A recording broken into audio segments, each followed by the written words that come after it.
momentum pembuktian.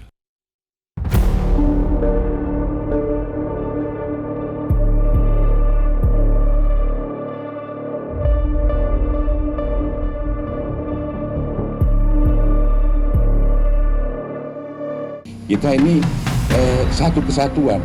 Tujuannya adalah memberi rasa aman di masyarakat, memberi suatu rasa adil di masyarakat. Kami mempunyai tujuan yang sama dan kami tidak bisa dipisah-pisahkan. Demikian. Pelimpahan penyidikan perkara 3 kasus korupsi yang menyeret Febri Ardiansyah, bekas Jaksa Agung Muda Bidang Tindak Pidana Khusus, dari Polri ke Kejaksaan Agung Kejagung pada Sabtu 11 Juli lalu menjadi pertaruhan penting bagi Korps Adiaksa. Masyarakat menanti sejauh mana Kejagung mampu memanfaatkan momentum untuk menciptakan kepercayaan dengan memeriksa mantan pejabatnya sendiri yang tersandung kasus hukum secara independen. Apalagi delik pidana yang disangkakan kepada Febri ialah dugaan korupsi dan pencucian uang di 3 kasus hukum sekaligus. Ada yang yakin Kejagung bisa melakukan itu, namun ada pula yang meragukan keberanian dan profesionalitas Kejagung dalam menangani kasus mantan petingginya tersebut. Namun, Kejagung pasti tak mau larut dalam keraguan publik. Kejaksaan tentu tak mau dan tidak boleh berdiri di persimpangan.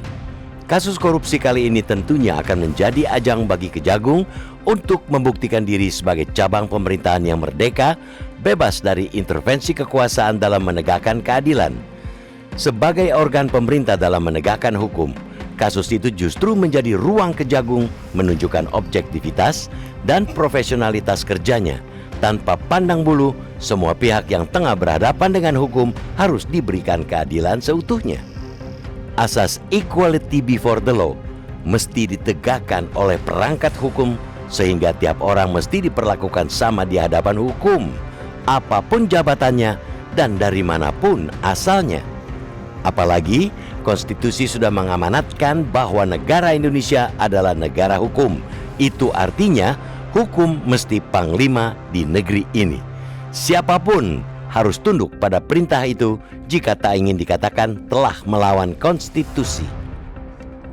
Kesamaan kedudukan tiap warga negara di hadapan hukum itu artinya tiap orang memiliki akses yang sama pada keadilan serta proses peradilan tanpa diskriminasi. Dengan demikian, dalam perannya sebagai lembaga penuntut sekaligus pembela negara, Kejagung harus membuktikan diri mampu menangani kasus yang menjerat mantan petingginya dengan profesional dan objektif.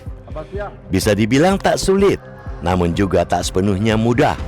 Namun mau tak mau, suka tak suka, Kejagung harus menjalankan itu jika tak ingin publik kian kehilangan kepercayaan terhadap penegak hukum.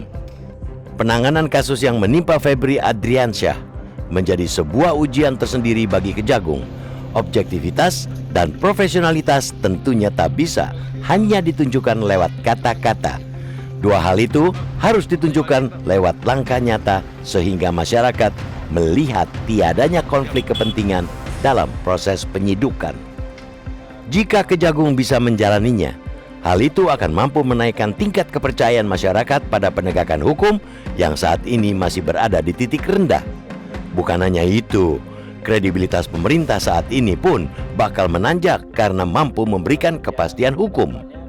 Efeknya, masyarakat akan kembali percaya hukum sebagai panglima, bukan kekuasaan sebagai penentu nasib hukum. Pamor kepastian hukum akan membuat negeri ini bermartabat yang pada gilirannya investasi pun akan berdatangan.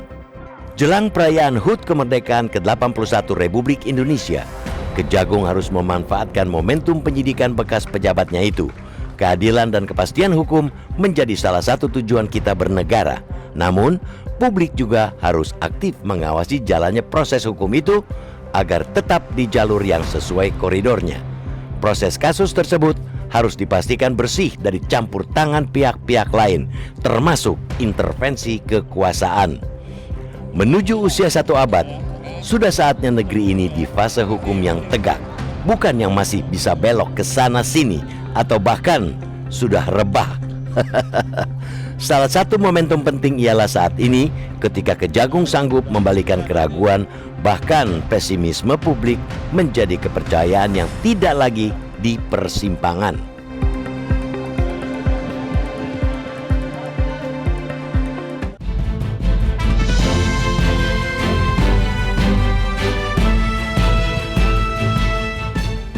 Jelajahi cara baru mendapatkan informasi. Download Metro TV Extend sekarang.